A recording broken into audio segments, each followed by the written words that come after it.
আসসালামু আলাইকুম রহমতুল্লাহি ওবরকাতুহু। সম্মানিত দর্শক, আজকের এই ভিডিওটি তাদের জন্য যারা আওয়ামী লীগকে খুব ভালোবাসেন, দ্বিতীয়ত তাদের জন্য যারা শেখ হাসিনাকে পছন্দ করেন আনকন্ডিশনালি, তৃতীয়ত তাদের জন্য যারা আওয়ামী লীগের যারা অপকর্মকারী দুর্নীতিবাজ তাদেরকে আসলে শাস্তি দিতে চান, আর যারা আগামীতে একটা সুন্দর পরিবেশে দেশের সকল রাজনৈতিক শক্তি তাদের ভুল এবং ভ্রান্তি দূর করে সত্যিকার অর্থে একটি গণতান্ত্রিক পরিবেশ সৃষ্টি করার জন্য কাজ করতে চান, তাদের জন্য। একটা জিনিস দেখুন, ৭৫-এর ১৫ই আগস্টের পর আওয়ামী লীগকে ২১ বছর অপেক্ষা করতে হয়েছে ক্ষমতা আসার জন্য। এইবার যে গ্লানি, যে কষ্ট এবং যে ক্ষত, যে দুর্নাম, যে বদনাম নিয়ে আওয়ামী লীগ ক্ষমতাচ্যুত হয়েছে, যদি অলৌকিক কিছু না ঘটে তাহলে কম করে হলেও ২০ বছর অপেক্ষা করতে হবে রাজনীতিতে পুনর্বাসিত হওয়ার জন্য। আর এই পুনর্বাসিত হওয়ার জন্য যদি আওয়ামী লীগ তাদের ভিতরে লুকায়িত ক্রিমিনালগুলো তাদেরকে চিনতে না পারে এবং সেই ক্রিমিনাল অ্যাক্টিভিটিসের কারণে পুরো দলের যে ইমেজ এবং দলের যে নেত্রী, তার যে ইমেজ ক্ষুণ্ণ হয়েছে, তার জীবন থেকে যে স্বর্ণালী সময়গুলো চলে গেছে, সেই বিষয়টি যদি আপনারা মূল্যায়ন না করেন তাহলে কখনো সামনে যদি কোনো সুযোগ আসেও আপনারা সেটা গ্রহণ করতে পারবেন না। বোঝার চেষ্টা করুন যে ২০০১ থেকে ২০০৬ পর্যন্ত মাত্র ৫টি বছরে বিএনপির যে দুর্নাম এবং বদনাম, তার ফলে একটা ১-১১ এসেছিল। ১-১১ যদি ২০০৬ থেকে আজ পর্যন্ত ধরেন ১৮ বছর বিএনপি ক্ষমতা থেকে নির্বাসনে আছে এবং এই সময়টিতে বেগম জিয়া মৃত্যুর দ্বারপ্রান্তে, তারেক জিয়া এই ২০০৬ থেকে আজ পর্যন্ত দেশের বাইরে, কত প্রায় ১৬-১৭ বছর হয়ে গেল। তো এই যে ১৭-১৮ বছর বা ১৬-১৭ বছর তারেক জিয়া আছেন, এখন তার দেখেন ইংল্যান্ডে তার খাদ্যাভ্যাস কিন্তু এখন বাংলাদেশের মতো নেই। তারপরে তার মন মানসিকতা, চিন্তা চেতনা ওয়েস্টার্ন হয়ে গেছে। বাংলাদেশের এই যে পথে ঘাটে মাঠের যে রাজনীতি, রাতারাতি এখান থেকে ফিরে এসে তিনি খুব ভালো করবেন, এটা আশা করাটা বেসিক্যালি একটা স্বপ্নের বিষয়।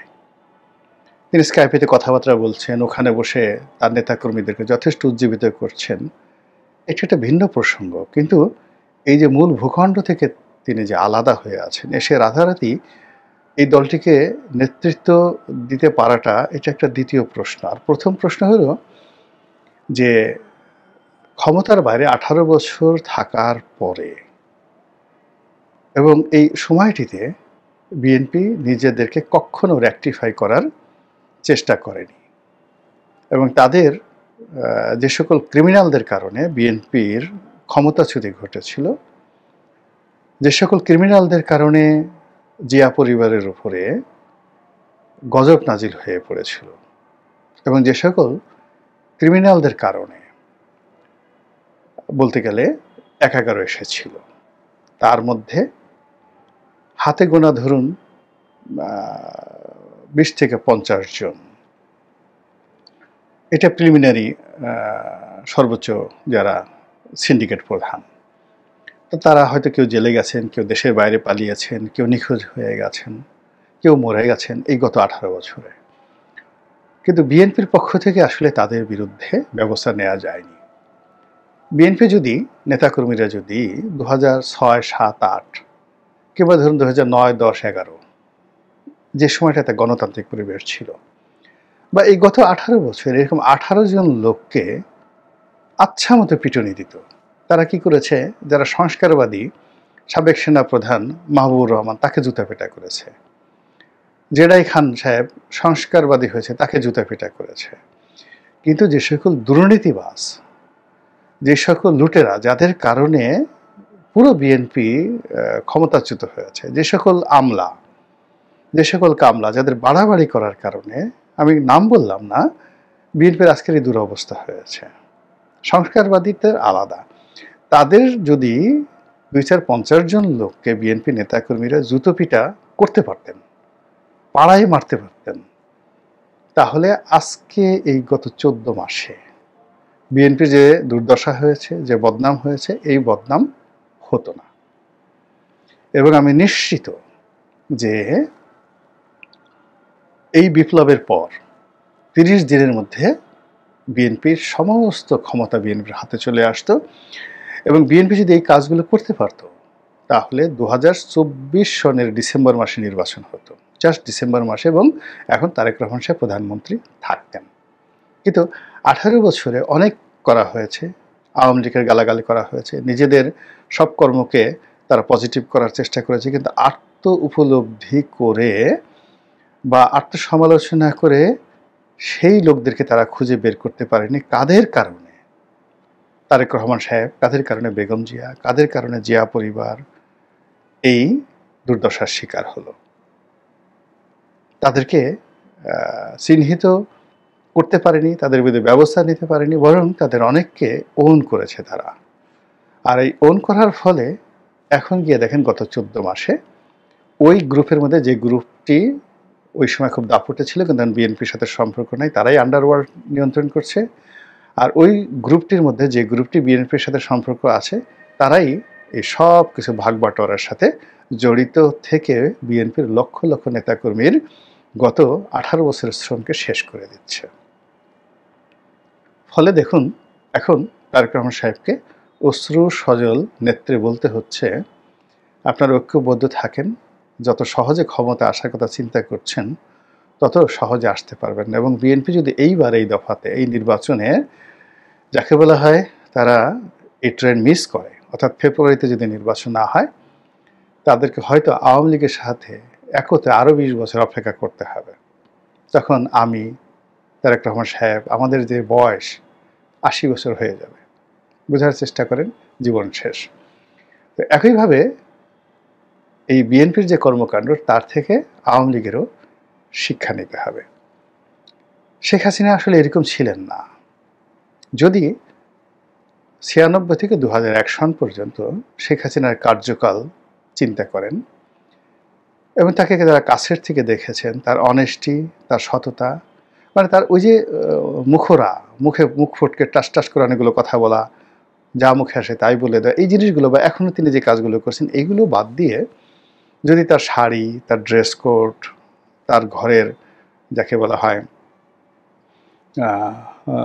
তার ঘরের ফার্নিচার, খাবার দাবার, সব কিছু যদি আপনি দেখেন, আমি তো সেই 111-এর সময় দেখেছি, ওই সময়টাতে আমার চাইতেও অনেক অনেক দারিদ্রতার জীবনযাপন তিনি করতেন। জাস্ট একটা ছোট্ট উদাহরণ দিয়ে আমি যা সমালোচনা করব, বিপু, নসরুল হামিদ বিপু, সে আমার পাশে বসত। তো নসরুল হামিদ বিপু একদিন মন খারাপ, এমপি আমার পাশে বসে মন খারাপ। তা বললাম যে, কী হলো, আপনি মন খারাপ কেন? আমার 1 বছর সিনিয়র। তো বলে যে, দেখো আজকে শেখ হাসিনা খুব বকা দিল, আমি ভালোর জন্য একটা কাজ করলাম, নেত্রী আমাকে বকা দিলেন। কেন? বলে যে, সুধা সদনের দোতলাতে নেত্রী যেটা বাথরুম, সেটা মানে রিপেয়ার করার জন্য আমার উপর দায়িত্ব পড়েছিল। এর কারণ হলো, হঠাৎ করে ওখানে ওই সিআইআর অফিস করবে, সিআরআই ওটার অফিস করবে, এই জন্য একটা বাথরুম নষ্ট ছিল। তো ওটা শেখ হাসিনা যেটা যাকে বলা হয় যেভাবে চেয়েছেন, ও তার চেয়ে একটু ভালোভাবে করছে, বেশি পয়সা খরচ করছে। তো ছবি টবি আমাকে দেখালো। তো দেখলাম যে বিপু যেটা করেছে সেটাও আমার যে বাথরুম ধানমন্ডিতে, তার অর্ধেকও না, মানে তার সাথে অনেক অনেক নিম্নমানের। কিন্তু ওটাই শেখ হাসিনা বকা দিয়েছেন যে, বড় লোকের ছেলে, ইচ্ছামতো টাকা পয়সা খরচ করো, এইভাবে মানে টাকা খরচ করা ঠিক না। আমি এই কথা বলছি 2010 সনের। তো 2010 সনে সুধা সদনের দোতলার শেখ হাসিনার পার্সোনাল বাথরুমে বেশি টাকা কত? 1010 টাকা বেশি খরচ করেছে, এজন্য বিপুকে গালাগালি করেছে। সেই শেখ হাসিনার বিরুদ্ধে কেন 15 লক্ষ কোটি টাকা দেশের বাইরে পাচারের অভিযোগ আসবে? সোজা বাংলা কথা। তো এখন এই যে লোকগুলো এই কাজ করেছে, সেই লোকগুলো থেকে আওয়ামী লীগ এখনো মুক্ত হতে পারছে না। আওয়ামী লীগের কতগুলো যাকে বলে অর্থ দানব, যেমন ধরেন সালমান এফ রহমান, আনিসুল হক, এই নসরুল হামিদ বিপু, এরা, তারপরে ওই জ্বালানি উপদেষ্টা ছিলেন তৌফিক এলাহি, এই আবু নাসের কামাল একজন সচিব ছিলেন, এরকম অসংখ্য মানুষ যারা একটা সিন্ডিকেট করে এহেন অপকর্ম নাই রাষ্ট্রের। যদি আবর্জনার মধ্যে, মনুষ্য বিষ্ঠার মধ্যে কোনো টাকা পড়তো, ওই টাকাও তারা তুলতো। এই ছিল একটা গ্রুপ। এখন এই গ্রুপটি এখনো পর্যন্ত দলের মধ্যে স্ট্রং, এবং তাদের কেউ যদি জেলখানায় থেকে পালিয়ে থাকে, তাদের লোকজনে কিন্তু আওয়ামী লীগের উপর ছড়ি ঘুরাচ্ছে। বিশ্বাস করেন, এই কাজ যদি চলতে থাকে তাহলে কিয়ামত পর্যন্ত আওয়ামী লীগ ক্ষমতা আসা তো দূরের কথা, ধারে কাছে যেতে পারবে না, আরও অভিশপ্ত হবে। এখানে আমি কতগুলো নাম বলছি: দীপু, টিপু, বিপু, মানে নসরুল হামিদ বিপু, তারপরে ডাক্তার দীপুমণি, আবার ডাক্তার দীপুমণির ভাই আছে টিপু। গিয়ে চাঁদপুর এটা খোঁজ নিয়ে দেখেন যে দীপু টিপু এই পরিবারটি কি সর্বনাশ করেছে আওয়ামী লীগের। পুরো চাঁদপুর কুমিল্লা রাজনীতি তছনছ করে ছেড়ে দিয়েছে। এই যে দীপুমণি, এতগুলো ডিগ্রি, শেখ হাসিনা তার জন্য কি করেছেন? ওর তো মানে গায়ের চামড়া দিয়ে শেখ হাসিনার জুতা বানিয়ে দিলে ওর তো মানে যাকে বলে শেষ হবে না। সেই মানুষ শেখ হাসিনার সামনে এমনভাবে মানে যাকে বলা হয় মাথা নুয়ায় থাকতো, আর এমনভাবে তেল মারতো, এই যে খারাপ আচরণ করতে পারে কেউ বিশ্বাসই করতে পারে না। অথচ শিক্ষা মন্ত্রণালয়ে যখন সে যাকে বলা হয় শিক্ষামন্ত্রী ছিল, ওর দুর্ব্যবহারে, ওর দুর্নীতিতে, মানে একজন ভাইস চ্যান্সেলর এত কোটি টাকা দিয়ে নিয়োগ হবে, মানে ওর দুর্নীতিতে শিক্ষা মন্ত্রণালয়ের ইট পাথর সিমেন্ট পর্যন্ত মানে কান্নাকাটি করত, অভিশাপ দিত।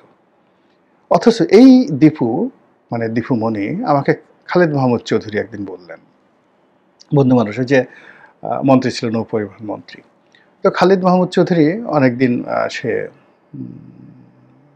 যাকে বলা হয় প্রধানমন্ত্রী শেখ হাসিনার, মানে সে যখন বিরোধী দলীয় নেত্রী, ঠিক সেই সময়টাতে তার এপিএস হিসেবে অনেকদিন দায়িত্ব পালন করেছেন। তো শেখ হাসিনার কাছে যেতে হলে খালিদ মাহমুদ চৌধুরী, তারপরে কয়েকদিন আওলাদ, এরা খুব প্রভাবশালী ছিলেন 2001 থেকে 2006 সন পর্যন্ত। ওই সময়টা পর্যন্ত মানে দীপুমণি 2001 পর্যন্ত শেখ হাসিনার রুমে ঢুকতে পারেন। সে বারবার আসছে, দেখা করতে চায়, সব কিছু করতে চায় খালিদ মাহমুদ চৌধুরীর পিছনে ঘুরে। এবং একটা সময় খালিদ মাহমুদ চৌধুরী খুব বিরক্ত হয়ে শেখ হাসিনার কাছে গিয়ে বললো এরকম ব্যাপার। তো সে বললো কে? সে বললো এরকম সন্ধানী করে, ডাক্তার, মানে সন্ধানী রক্তের ব্লাড ব্যাংকের সাথে কাজ করে, ডাক্তার, আওয়ামী লীগ করে, এভাবে আসতে চায়। তো সে দেখা করতে রাজি না। পরে একদিন খালিদ মাহমুদ চৌধুরী বলতে গেলে শেখ হাসিনাকে অনেকটা রাজি খুশি করে তাকে মানে দোতলায় নিয়ে গেল। তো খালিদ বললেন যে কি বলবো, দুঃখের কথা, ওই যে উঠলো দোতলাতে, আর নামাতে পারলাম না। এরপরে আমি তো নিজে তাকে দেখেছি বিভিন্ন জায়গাতে। তো এখন সেই দীপুমণি জেলে আছে, সব কিছু আছে, কিন্তু দলের তো সর্বনাশ হয়ে যাচ্ছে। এখন সেই দীপুমণিকে নিয়েও মানুষের, যারা জানে না দলের ভিতরের খবর, যারা বাইরে জানে না যে এই দীপু টিপু বিপু কি করেছে। এই যে বিপু, নসরুল হামিদ বিপু, তার বাবার নাম হামিদ, আব্দুল হামিদ, কয়লা হামিদ, মানে কয়লার খুব বড় ব্যবসায়ী ছিলেন, ঢাকা ক্লাবের মেম্বার, অবস্থা ভালো। 2009 সন পর্যন্ত মোটামুটি ভালো ছিল, 10 সন পর্যন্ত ভালো ছিল। ইভেন তার ব্যবসা বাণিজ্য যে এখন এত কিছু হচ্ছে, কোনো ব্যবসা বাণিজ্য ছিল না, সবগুলো নষ্ট হয়ে গেছে। বাড়ি বলতে এই মানে বাড়ি ধারাতে একটা তার 5 কাঠার উপরে একটা বাড়ি ছিল দোতলাতে, আর লোনে ভরা সব দিক থেকে। তখন বিপুর চাইতে আমার ব্যবসা বাণিজ্য অনেক অনেক ভালো ছিল। তো বিপু আমাকে বলতে, রনি আমার কিছু লোনের ব্যবস্থা করে দাও, এই ঘটনা। আমার কাছে ঠিক আছে, দেবো, অসুবিধা। কত লোন? এই কত 10-12 কোটি টাকা। 2010 সনে 10-12 কোটি টাকা লোন ছিল তার জন্য একটা স্বপ্নের ব্যাপার। এই বিপু হঠাৎ করে এই যাকে বলা হয় সালমানের সাথে তার একটা ঐক্য হয়ে গেল কিভাবে যেন। তারপর এই সিন্ডিকেটের মধ্যে ঢুকে গেল, প্রথমে রিহ্যাবের মধ্যে ঢুকলো, পূর্ত মন্ত্রণালয় সংক্রান্ত মান্নানের সাথে গণ্ডগোল করে, তারপরে শেষ ওখানকার যত রকম ভূমিদস্যু আছে তাদেরকে বিভিন্ন সুযোগ সুবিধা দিয়ে হি মেড হিউজ মানি। তারপরে যখন সে মন্ত্রী হয়ে গেল, এরপরে সে একটা সিন্ডিকেটের মধ্যে ঢুকে গেল।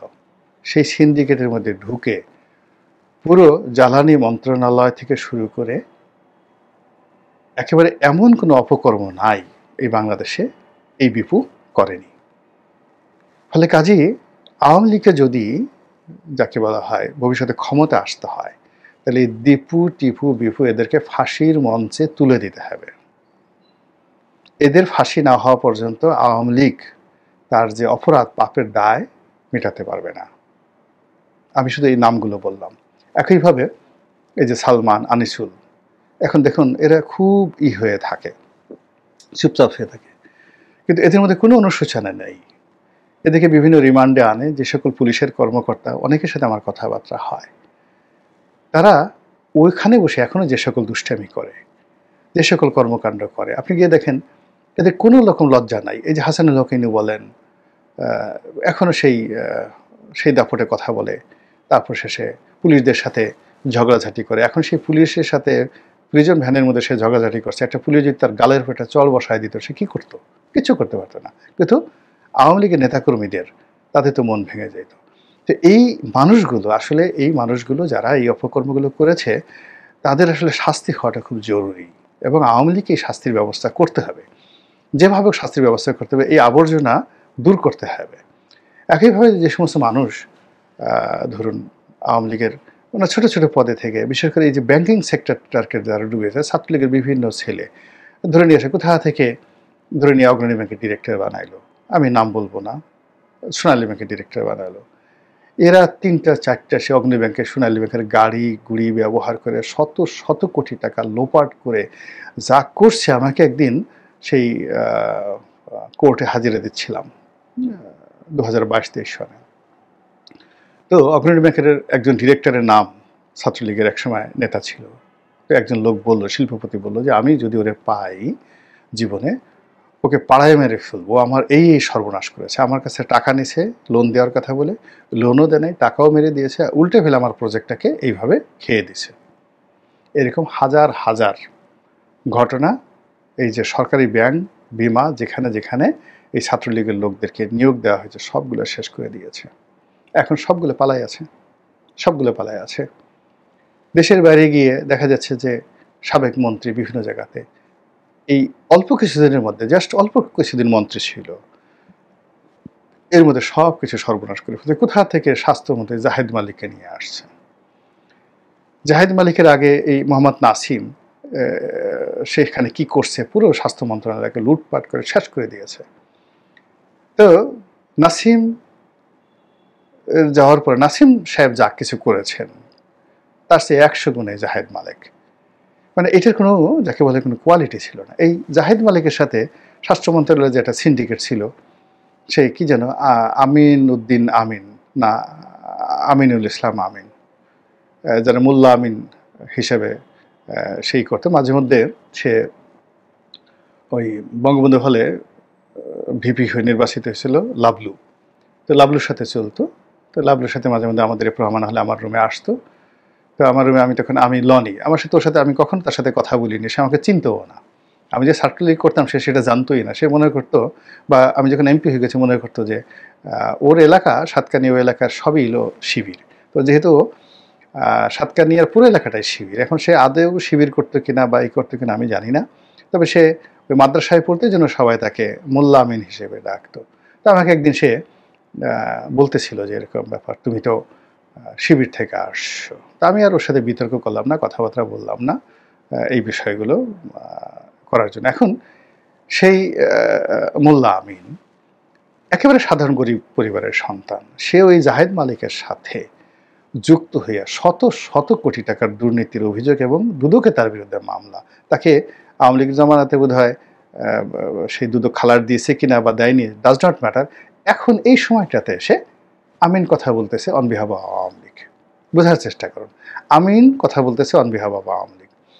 এরপরে বাংলাদেশে ধরেন সুভাষ সিংহ রায়, ছাত্রলীগের খুবই ডেডিকেটেড, লেখাপড়া জানা, সবই ভালো, কম্পারেটিভলি অনেস্ট। তার বিরুদ্ধে সোনালী ব্যাংকে সে ডিরেক্টর ছিল, বিভিন্ন কথাবার্তা বলা হয়, কিন্তু আচরণ ছিল বিরক্তিকর।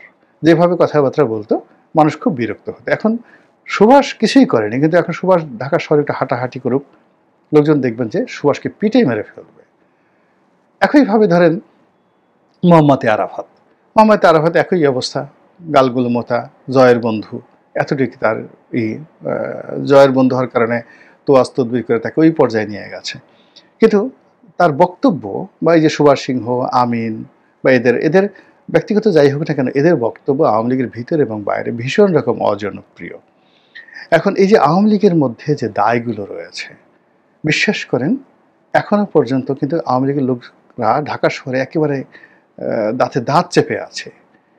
কত যে কষ্ট, কত যে বেদনা, এই জিনিসগুলো রাস্তায় নামলেই বোঝা যায়। যখন রাস্তায় নামি, যেহেতু আমাকে চিনে, একটা সালাম দেয়, ভাই পালাই আছি, খুব বিপদে আছি, এই অবস্থাতে আছি। আর ওই জায়গাতে যারা বিদেশে হাজার হাজার কোটি, শত শত কোটি টাকা চুরি করে বিদেশে যারা পালিয়ে আছে এবং ওখানে বসে বিভিন্ন রকম বড় বড় কথা বলছেন, এগুলো যখন সাধারণ নেতাকর্মীরা শুনে তারা আরও বেশি আহত হয়ে যায়, আরও বেশি কষ্ট পায়। তো আওয়ামী লীগের যারা দেশের বাইরে থেকে তো এখন নিয়ন্ত্রিত হচ্ছে, যারা এই নিয়ন্ত্রণ করছেন, তাদের আসলে এই রিয়েলিটিটা বোঝা উচিত। এর কারণ হলো যে বাংলাদেশ থেকে তো এই কথাগুলো বলার মতো আওয়ামী লীগের কোনো নেতা নেই যে কথাগুলো বলবে। কেননা যারা আওয়ামী লীগ করতে চায় তারা তো সবাই চিন্তা করে যে এদের হাতে ক্ষমতা, এরাই তো শেখ হাসিনার আশেপাশে আছে, আবার কথা বলে কি সে কিনা হয়। তো যার জন্য এরা বলবে না। ২ নম্বর হলো যে যারা বলবে তাদের কথা তো কেউ শুনবে না, তাদের কথা কেউ শুনবে না। আর আমার মতো যারা বাইরের লোক আছেন, এখন আওয়ামী লীগে নেই, তারা বলবেন না, এই কারণে বলবেন না যে আওয়ামী লীগ বাস যাক, আরও আওয়ামী লীগের পতন হোক, পছন্দ হোক। এখন আপনি চিন্তা করেন জাহাঙ্গীর কবির নানক, বাহাউদ্দিন নাসিম, ওই এস এম কামাল হোসেন এখনও খুলনা থেকে ওই লাস্টের বার সে মানে যাকে বলে, আমি তো কল্পনাই করতে পারি না, আমরা একসাথে নামাজ পড়তাম, সে বাকশাল থেকে আসছে, যা হোক ভালো হিসেবে জানতাম যে একেবারে প্রথম সারিতে গিয়ে তাকওয়া মসজিদে নামাজ পড়ে। তো রাজনীতি করতে হলে টুকটাক চাঁদাবাজি করে, মানুষের টাকা টুকে নেয়, বাট আমি কোনো বদনাম শুনিনি।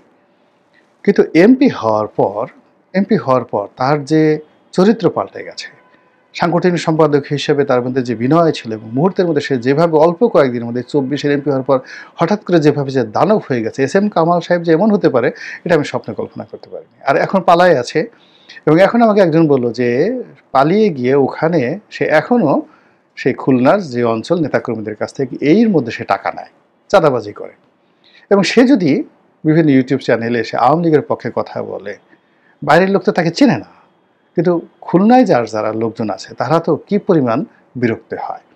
আপনি চিন্তা করেন শেখ হেলাল, শেখ তন্ময়, এরা ওই যাকে বলে আমেরিকাতে থাকে, যেখানে থাকে 2 বাপ বেটার 2টা রোলস রয়েস আছে, ওখান থেকে কলকাতাতে আসে, আমেরিকাতে যায়, লজ্জা শরম কিচ্ছু নাই। এখন এই শেখ হেলাল বলেন তো, শেখ হেলাল, শেখ তন্ময়, এদের কি অবদান আছে আওয়ামী লীগের জন্য? এরা শেখ হওয়ার কারণে, শেখ হাসিনার চাচাতো ভাই হওয়ার কারণে তাকে আমার মাথায় করে রাখতে হবে? আর এই দায়, এই লায়াবিলিটিস নিয়ে সেখানে জুয়েলকে মানে ওই পরিবারে 3 জন এমপি বানাইতে হবে, ওই পরিবার থেকেই খুলনা অঞ্চল, বাগেরহাট অঞ্চল তাদেরকে ছেড়ে দিতে হবে। আর এখন লাত্তিগুতা খাচ্ছে সব আওয়ামী লীগের লোকজন, আর তারা রোলস রয়েস কিনে, টাকা পয়সা কিনে, সব কিছু কিনে আমেরিকাতে ফুটানি মারাচ্ছে। এই কথাগুলো বলতে হবে না কাউকে, বলেন তো? আর এই কথাগুলো যদি না বলি, তাহলে এই দেশে যে আমরা রাজনৈতিক স্থিতিশীলতা চাচ্ছি, এটা তো হবে না। এই কথাগুলো বলতে হবে এবং অন্তঃস্থল থেকে বলতে হবে। এজন্যই বলা, নো ম্যালিস, নো প্রিজুডিস। এবং আমি যাদের কথা বললাম, অবাক করা ব্যাপার হলো এদের সবার সঙ্গে আমার খুব ভালো সম্পর্ক, আগেও ছিল, এখনও আছে। বিশেষ করে শেখ হেলালের সাথে, মানে আমাদের সাথে খুব বন্ধুত্বপূর্ণ সম্পর্ক। পার্থর সাথে আমার সম্পর্কের কারণে এটা হলো 2য় গ্রেড। আর আগে 2001 থেকে তার সাথে আমার এমন বন্ধুত্ব, তখন আমি স্মোক করতাম, উনিও স্মোক করতেন, তো ওবায়দুল কাদের, আমি, শেখ হেলাল আমরা এক গাড়িতে। তো উনি আমার মুখে সিগারেট বলতে যেন, সিগারেট দেওয়ার পরে ওনার সেই প্যাকেট থেকে সিগারেট আগায় দিতেন, আমি নিতাম, আর লাইটার দিয়ে উনি ধরায় দিতেন। তো বুঝেন শেখ হেলালের সাথে আমার বন্ধুত্বপূর্ণ সম্পর্কটা কোন পর্যায়ে ছিল। কিন্তু বাস্তবতা হলো এই যে তন্ময় এমপি হয়েছে, তো শেখ হেলাল, আমি, ওবায়দুল কাদের আমরা টুঙ্গিপাড়াতে এক গাড়িতে যাচ্ছি, শেখ হেলালের গাড়িতে তার বাসা থেকে, আর আমার গাড়িতে তন্ময় গেল। তো আমার গাড়িতে ওই আব্দুল সুবহান গোলাপ থেকে শুরু করে আরও কয়েকজন নেতা ছিল, আর তৃতীয় সারিতে মানে গ্রেডে পুরা বিছানা না করে তন্ময় সেখানে সেই ঢাকা থেকে তার বাসা থেকে উঠে একটা ঘুম দিয়েছে, আর টুঙ্গিপাড়াতে গিয়ে ঘুম থেকে উঠছে, এত ছোট ছিল। তো এই অবস্থায় এদের সাথে সম্পর্ক কোনো দিন মানে যাকে বলা হয় তাদের বিরুদ্ধে বলার মতো কিছু ঘটনা ঘটেনি। কিন্তু আজ বললাম এই কারণে যে হোয়াট দে হ্যাভ ডান, তারা সে 2009 থেকে এই পর্যন্ত করছে, যদি কথা না বলি তাহলে আমার এই জবানের প্রতি গজব নাজিল হবে। এটা আল্লাহকে খুশি করার জন্য, দেশের মানুষের হক আদায় করার জন্য। এই তাদের দুর্বৃত্তপনা, তাদের যে চুরিচামারি, এগুলো নিয়ে যদি কথা না বলি, যার কারণে আওয়ামী লীগের কোটি কোটি মানুষ যাকে বলে ক্ষতিগ্রস্ত হচ্ছে, বলেন তো এগুলো আপনাদের বলা উচিত নয়? আল্লাহ আমাদের সবাইকে হেদায়েত দান করুন। আসসালামু আলাইকুম ওয়া রাহমাতুল্লাহি ওয়া বারাকাতুহু।